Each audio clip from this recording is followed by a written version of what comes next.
My name is Hassan Arif. My occupation is I'm the CEO of AppNectar. It's a digital marketing agency based out of Washington, D.C.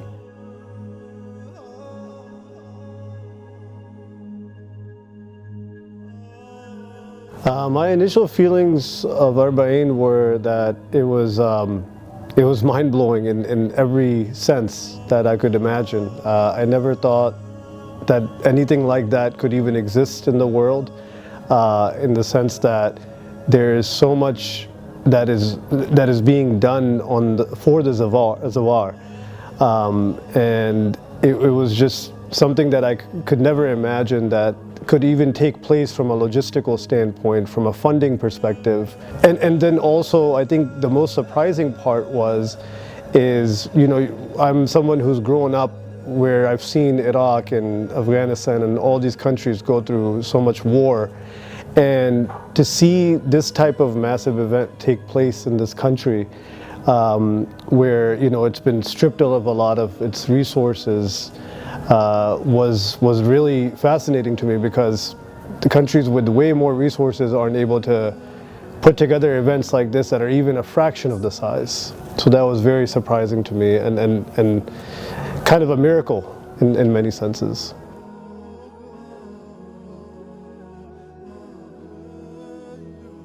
It's actually a complete shift from life per usual, which is that you're always taking.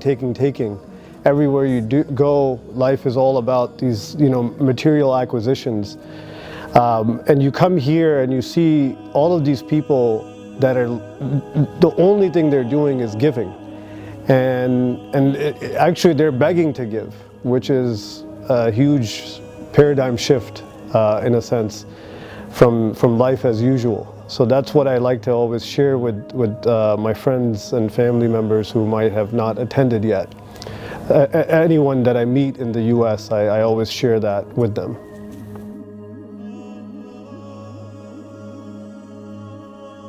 The connection that I gained from the experience from Arba'in and my personal beliefs, I would say, are more so reinforcements of what I've learned about Imam Hüseyin and the Ahl Bayt at large. It's almost like the manifestation of everything that I've learned my whole life growing up, even as a child when I was in Riyadh, where you weren't allowed to openly practice Shia Islam, and even in the U.S. as I've grown up, thankfully in a more free society from a perspective of religion. It's just coming here was like, okay, this is what I've been learning my whole life. And so it was really reinforcement of everything that I kind of already knew, but I was finally able to see all the charitable work, all the giving, all of the just compassion that people have for each other. And also, not to mention, anywhere you go where there's these giant crowds, usually people are rude, people get upset, but here it's quite the contrary.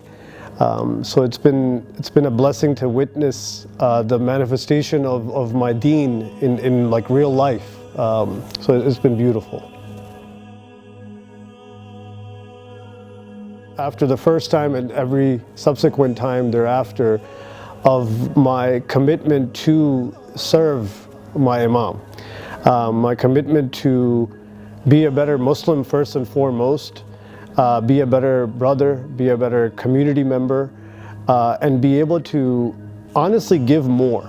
If there's anything that I can walk away with, I think that's what it is.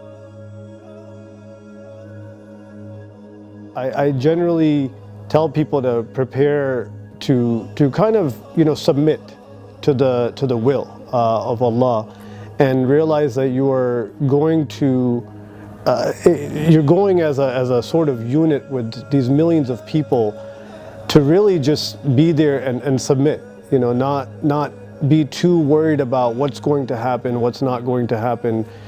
Just give in to the will of Allah, and subhanAllah, you will have a beautiful experience.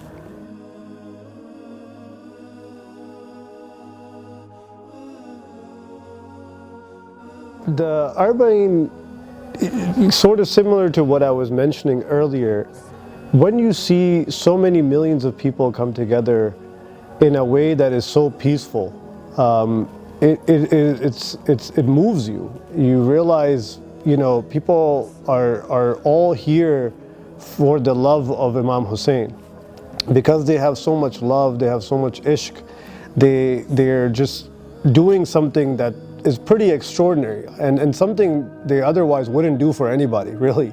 Something, actually I was discussing with my friend on the walk. I think what it does as a community is it kind of helps you realize that, you are able to come together as brothers and sisters and as a community without, having to sort of let the differences between you overtake something that is greater than all of us, which is our love for Imam Hussein, our identity as Muslims, our identity as Shia. And that's something that is just really profound and beautiful.